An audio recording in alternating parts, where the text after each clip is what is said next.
What's up, witches? It's me, Luna, and I just figured something out about myself. And that's that, I tend to like put on makeup and get all dolled up when I'm doing live streams. But when it comes to shooting videos, I'm like, what you see is what you get. And I think it's because I feel like on live streams, you're actually there. I mean, we're there. We're there live time. And it's like, ooh, I'm going to meet some friends and I want to look nice. But when I shoot unboxings, it's just me.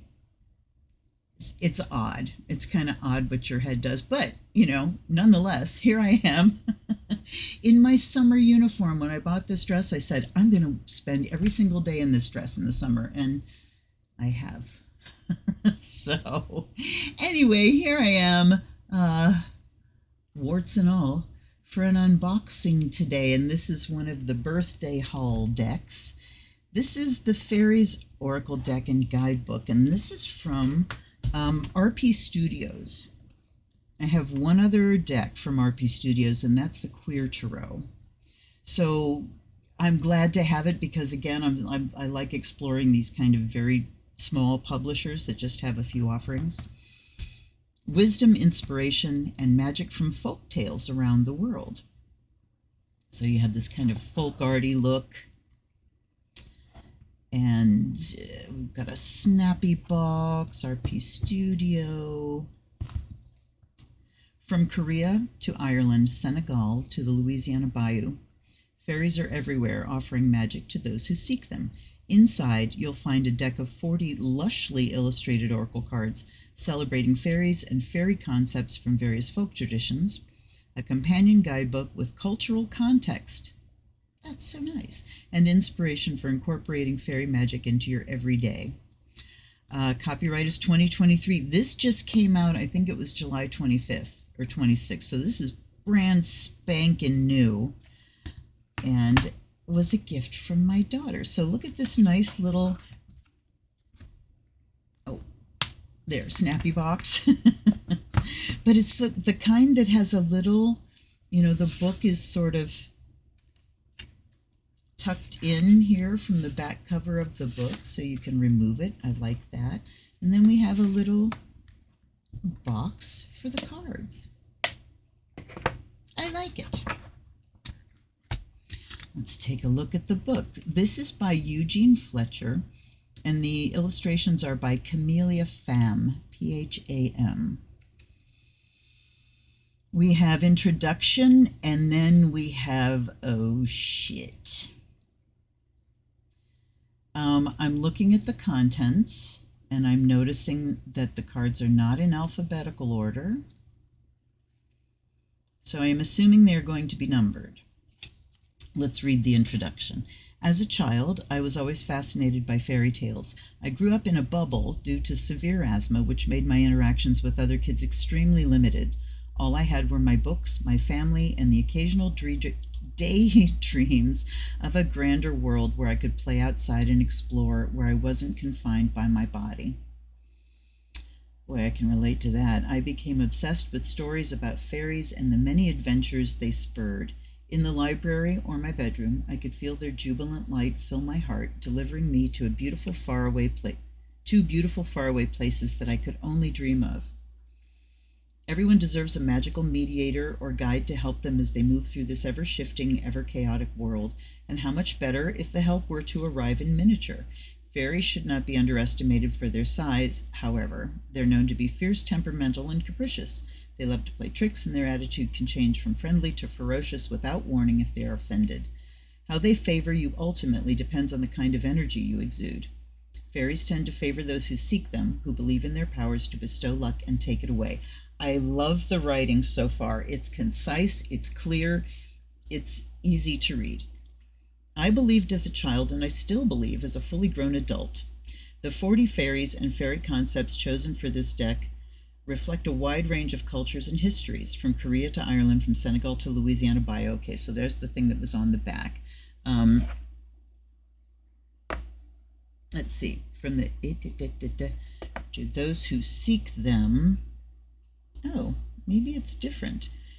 From Korea to Ireland, from Senegal to Louisiana Bayou, all around the world, people have believed in the concept of a small enchanted being who has the ability to affect change. It is my hope that you'll believe too, and in doing so will allow the cunning shapeshifters in this deck to bring much joy and laughter into your life, even stirring up a little trouble now and then, but hopefully only when it's necessary. And then we go straight into the cards. Now, I will tell you that my friend pulled this out the other night and went through them, and before I could catch her, she shuffled them. So they're not in the order of the book, but what I am noticing, deep, disgruntled sigh. Not alphabetized, no numbers on the cards. How are we to look things up? So this is King, and I just have to go down the list until I find the card and look it up. All we had to do was put them in alphabetical order in the contents. That's all you had to do. You don't even have to put numbers on the cards. Of course, numbers on the cards help a lot. But if you're not going to do that, put the table of contents in alphabetical order. But they've got, the page numbers in order. What does that do? Damn it. All right. Let's look at the author here. Eugene Fletcher, known in magical realms as Nero the Witch, and there he is a tarot reader and medium. He uses his gifts to bring charity and clarity to all those in need. Nice to meet you, Eugene. All right. I'm sorry that the publishers did this to your deck. So, as you can see, the cards are not numbered. They're not in alphabetical order, so I am not at all bothered that they're not in the order of the book, because it doesn't fucking matter. All right. Let's go in close. All right. The first one we have here is King. And it's a detailed drawing. It can be hard to key in a little bit because a lot of things have designs and textures on them, like this area right here.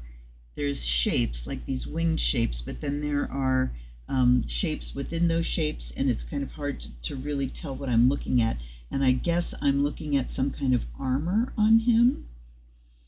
And then we see these two arms that look like claws. So here is the King of the Fairies, and I do want to take a look in the book real quick. And of course I have to go hunt through the table of contents. All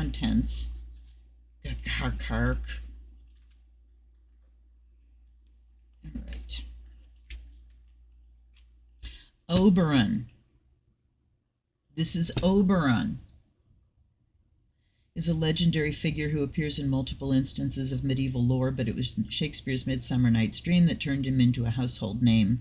So it talks about who's depicted on the card and the culture it comes from, and then there is when this card is drawn for the meaning. The images are bigger in the book, so it definitely makes it easier to see what's going on. Let's continue. Crying out. Okay, that's got to be Banshee. And you know what? I'm keen for a struggle. Let's go look this up.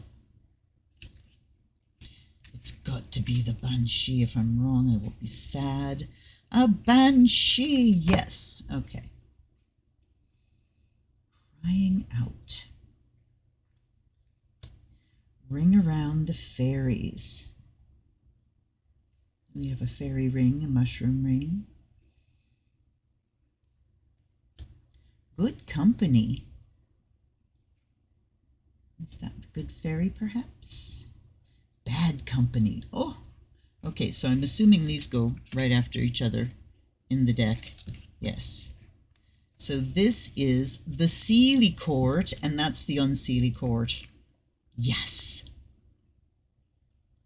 They're Scottish, so these are the good fairies, and these are the bad fairies, the Seelie and the Unseelie. I'm glad those stayed together. Wow. Up in smoke. What is this reminding me of? I think it reminds me kind of some of the Inside Editions decks, like the Disney villains, just with the colors and the art style. This one is Up in Smoke, and you see a genie holding a lamp. So we know who that is. Dancing in Light. Okay, it's like I want to look up every single one of them because the images they're showing me are interesting, and they don't tell you in the name of the card what exactly we're looking at in most cases. The Feux Follets are fairies of Cajun folklore who appear as balls of light and have been spotted repeatedly over the marshlands of Louisiana, over a lot of marshlands, actually. So that's who those are. Good things come in threes, and they are bees. Look at their little bee butts. Clear space, clear mind. You could just key off of the titles and read intuitively with what I'm seeing so far, but I'm not sure that the images help that as far as things to key in on. Treat yourself. Look at this little bit. Yeah, see, this reminds me of like Lilo and Stitch, you know? So he has this very cartoony art style that I am rather enjoying. Treat yourself. Look at him biting into the cone. It's cone. Gold at the end of the rainbow. We certainly know who that is. Stage of play. Is that like Tinkerbell, or I don't know, and I'm not going to look it up. Maternal energy. That's got to be the fairy godmother. And I do love that he has included some racial diversity in this deck, even though fairies are their own race. Of course, they can appear in any guise they choose. And why would they not show up in guises that we recognize and can relate to?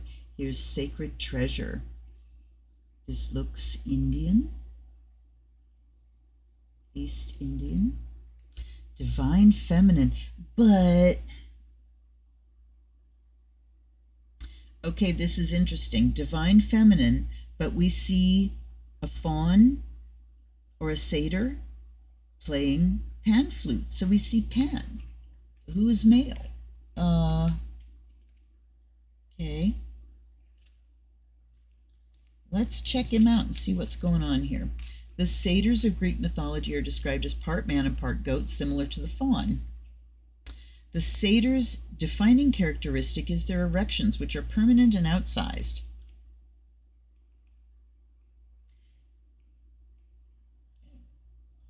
Okay, guess what's going through my brain right now? A card labeled the Divine Feminine comes out with a male figure on it talking about permanent and outsized erections.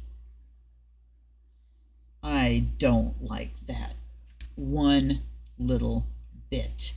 Perhaps as such they were attracted to the Divine Feminine and delighted in the company of female nature spirits or nymphs. So we are couching the Divine Feminine as objects of sexual desire. Ooh, I have a problem with this. Oh, shit. The satyrs love the Divine Feminine, and so should you. In a sexual way? When this card is drawn, get in touch with your feminine side. How about you do it, Eugene, and depict it as female? Shit. Or seek it out in others. Regardless of gender, the Divine Feminine is something that everyone has access to, with a huge and permanent erection. Give in to being soft. Your compassion, kindness, and ability to forgive are your strengths. Okay. Satyrs are not known for compassion and softness. They are known for raping women. You know? Wow, this could have just pooched this entire deck for me. All right, I'm going to try to get back to equilibrium here. Feel the feels. Ooh, I am feeling the feels. And that's a lovely image. Could we have had the triple feminine, the triple goddess, the triple, the queen of the fairies? Containing multitudes. This looks Chinese dragony. Dawn to dusk. I like the arms kind of like this. God, I did that like exactly. Lay the foundation. Slamming a big fat nail into the earth. Say it out loud. Okay, I'll say it out loud. A satyr has no business representing the divine feminine. Okay. Flow. The swans. Desire. Now see, that would have been a better title for that satyr, is desire.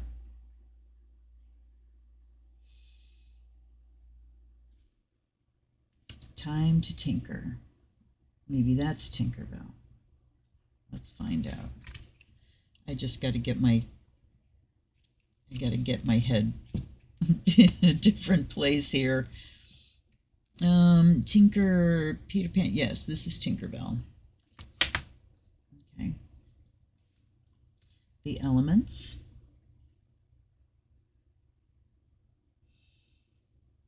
Air, fire, water, earth. Those are lovely. So he does a wonderful job depicting the feminine. Ignite your fire. Showing up. Okay, we've got Native American culture here, kind of a stereotypical depiction, but backward is forward. Look at the legs. That's fascinating. Dream on. Queen. Okay, so we have the king and the queen. Are they next to each other? No, they're not. Okay. It just, the order is absolutely random. You would think that, like, king and queen might have been next to each other, particularly if this is Titania. Yes, this is Titania. So I don't understand why they're not one after another. Like I said, just random. Good company, bad company are right one after the other. Mind your own. I like that one. Generous spirit. Joke's on you. Yeah, I guess. Overflowing wealth. The snakes. Shapeshifter. Wayward paths. Kind of like a crone at the crossroads pointing the way, but I mean, so cartoonish, Disney-ish. Restoration. That's beautiful. That's got to be Japanese. I think that's Nine Tails. I need to find out.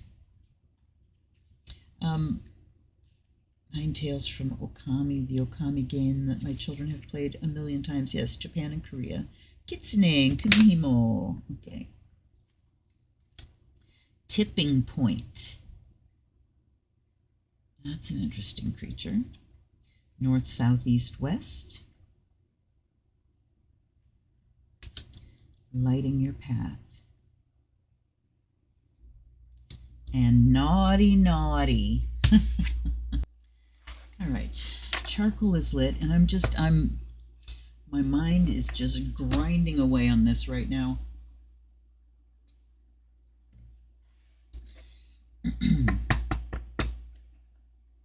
It just makes me so sad. Okay, let's do a blessing. And what I'm doing right now is I want to talk to the fairies who have been such a presence in my life. And let's purify the message and the purpose of this deck. I see the cards sticking together here as I try to spread them out. So this is a deck that would need fanning powder if you're going to try to fan them at all. They don't. So all the fairy spirits that are inclined to speak through this deck, may this vehicle be purified with air and charged by fire.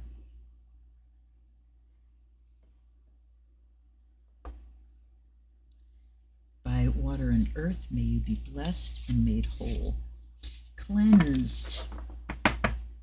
And by the sound of the bell, fair warning, may the spirit awaken.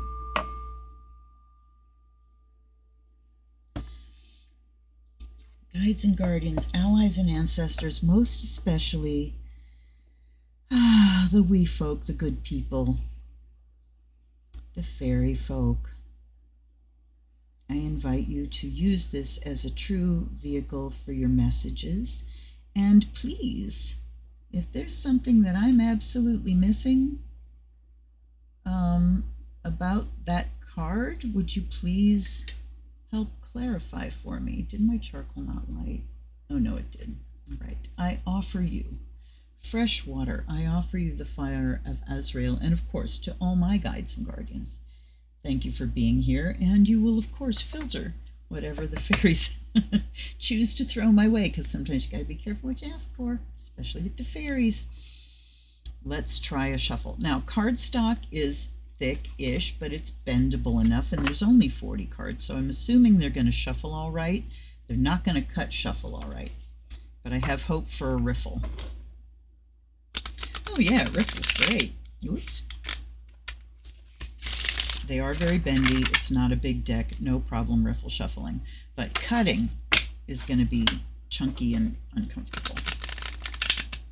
Come on now. Why did they do that? Let's do a couple more of these.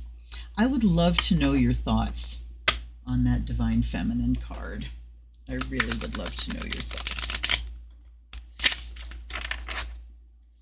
And, you know, it always kind of particularly disgruntles me when you have someone who is part of a marginalized group. Eugene Fletcher is a black man that doesn't understand things like from other people's side.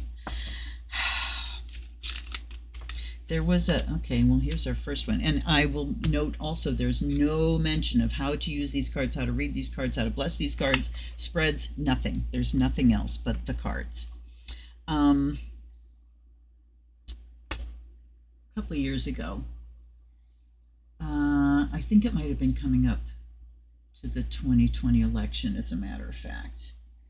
And I had posted something on Facebook that was talking to young women and the power they had, that if all young women voted, they could swing things any way they wanted to.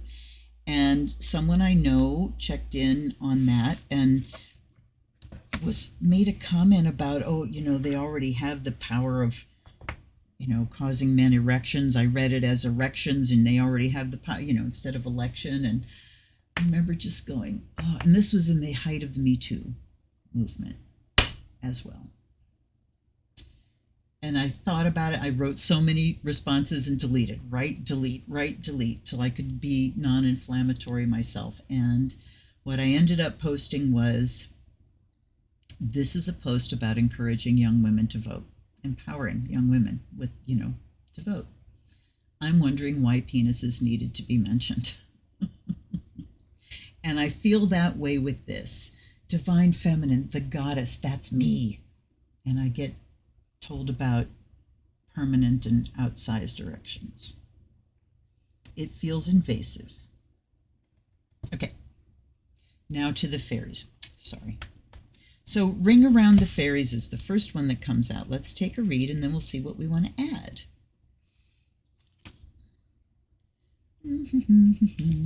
Fortunately, there aren't too many cards, so you can go through that table of contents, but it's going to get old really fast. Fairy rings are, scientifically speaking, mushrooms that form in a circle due to the way their roots spread out when a spore has found a prime growing location. Much of European folklore has explained this natural occurrence by ascribing fairy activity to it, claiming the circles revealed where fairies dance and play. Mushrooms in this formation can be found in forests and other grassy areas. They are still referred to as fairy rings today. When this card is pulled, it's time to party. That's timely because I'm going to a big party this weekend. Create your own fairy ring by inviting friends over for a good time, and we just had friends over for a good time last night. Make a playlist and decorate your home, mushroom themed. And that's for my daughter. That got me this deck. Okay, so Morgana, this is for you. Anything to make the night sacred and unforgettable. This card reminds you that friendship is magical and so is dancing. And we were just, sorry, I got to turn my air conditioning down. I'm getting very warm. We were just talking about it last night, that how badly my friend and I are in need of a drumming, dancing, chanting, big witchy ritual. There's going to be plenty of music going on at this party this weekend. I'm not going to be able to play because my shoulder is still causing me lots of problems. But yes, it is time to party. It is time to dance. It's always time to get together with your friends, whether times are good, whether they're bad, whether you feel you look good or you feel like shit. These are, this is stuff to live by. All right, I'm going to take two more here. King and overflowing wealth. So we read about King. Did we read the whole thing? We read about the King. Did we read the whole thing? Okay, we read a little bit. Oberon is a legendary figure who appears in multiple instances of medieval lore, but it was Shakespeare's A Midsummer Night's Dream that turned him into a household name. King Oberon rules over the fairy realm with generosity and a sense of humor, but he's also known to be selfish and even cruel, using his power and status at times to seek his own end, regardless of how it affects others. In Shakespeare's play, Oberon casts a spell on his own wife, the fairy queen Titania, to trick her into handing over a boy who he wishes to make his servant. The spell makes his wife fall in love with a donkey's head. When this card is drawn, have an honest check-in with yourself about the role that authority has in your life, whether you're the authority or someone else's. Do you feel happy with the hierarchical structures that are in place?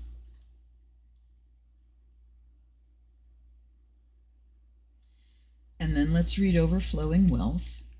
I'm trying to apply this here. We'll do the other card so that we can get the whole thing together. Mami Wata, Pidgin English for Mother Water. I have always seen it as Mami Watu, is a water spirit of African folklore who is known for being beautiful, seductive, and nurturing, as well as dangerous and destructive. A powerful being who contains multitudes and who has the ability to bestow good or bad fortune, usually in the form of money. She's been celebrated throughout Africa by works of art that pay tribute to her sacred connection with water.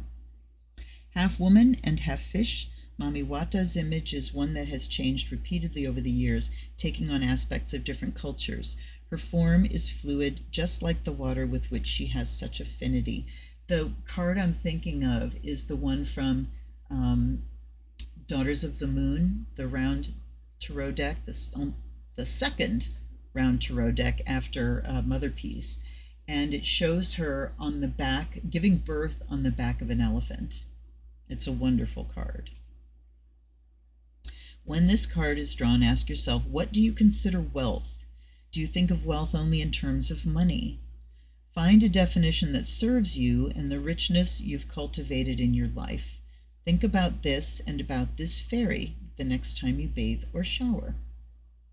Okay. So I'm trying to connect the wealth with the water. There are so many ways to do this. You could talk about good fortune raining down on you, having a deep well of resources to draw on, being showered in riches, but he kind of sidesteps that. So we're just asking about wealth.